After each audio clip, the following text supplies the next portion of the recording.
তামাক পণ্য নিষিদ্ধ চাচ্ছি, কেননা বাংলাদেশে ক্ষতির পরিমাণ দিন দিন বেড়েই যাচ্ছে।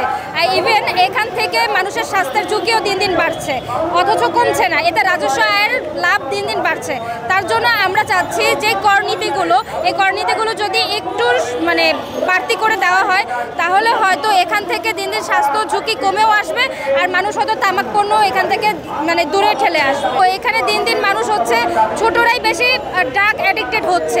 তো আমরা চাচ্ছি বড়দের থেকে যদি ছোটরা অ্যাডিকশন না হয়, সেখান থেকে মানুষ যেন বিরত থাকে। তার জন্য আমরা করনীতিগুলো জোরদার দাবি জানাচ্ছি। একটি সিগারেট কেনার মতো সামর্থ্য রাখে, তার জন্য আমরা চাচ্ছি দিন দিন যদি এই টোবাকোগুলো আমরা দামগুলো যদি বাড়িয়ে দেয়, তাহলে হয়তো তারা এগুলো কেনার সাহসও পাবে না। ইভেন আমরা হচ্ছে ড্রপ থেকে একটি বইও লঞ্চ করেছি, এগুলো স্কুলে বা বিভিন্ন সেক্টরে বিলিয়ে দেওয়া হবে। ওইখান থেকে হয়তো আমরা একটা সেমিনার করলে আমরা আশা করছি যে এখান থেকে হয়তো টোবাকো কন্ট্রোলে আসতে পারবে।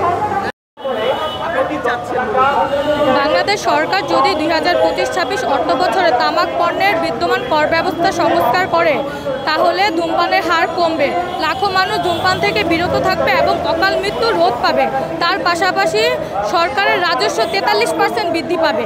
তাই সরকারের কাছে আমার দাবি তামাক পণ্যের কর ব্যবস্থা সংস্কার করা। দাম বাড়লে কিছুটা তো কমে আসবে, ধূমপানের পরিমাণটা কমে আসবে। আমরা চাই যাতে কমে আসে, কমতে কমতে এক পর্যায়ে এটা নিষিদ্ধ হয়ে যাবে, একবারে কমেই যাবে। এটা হচ্ছে আমাদের, এই জন্য সরকারের কাছে আমাদের দাবি কর বৃদ্ধি সংস্থা করা।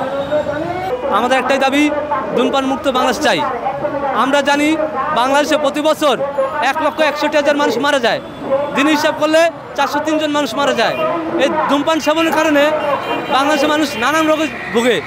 এই ধূমপানের থেকে আমরা তামাক থেকে আমরা বাৎসরিক কর পাই মাত্র 22,000 কোটি টাকা, কিন্তু এই তামাক সেবনের কারণে স্বাস্থ্যখাতে ব্যয় হয় 30,000 কোটি টাকা।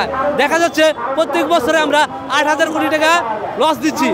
আমরা চাই এই তামাক নিষিদ্ধ হোক, তামাকের কর বৃদ্ধি হোক। তামাকের কর বৃদ্ধি হলে ধূমপান কমবে,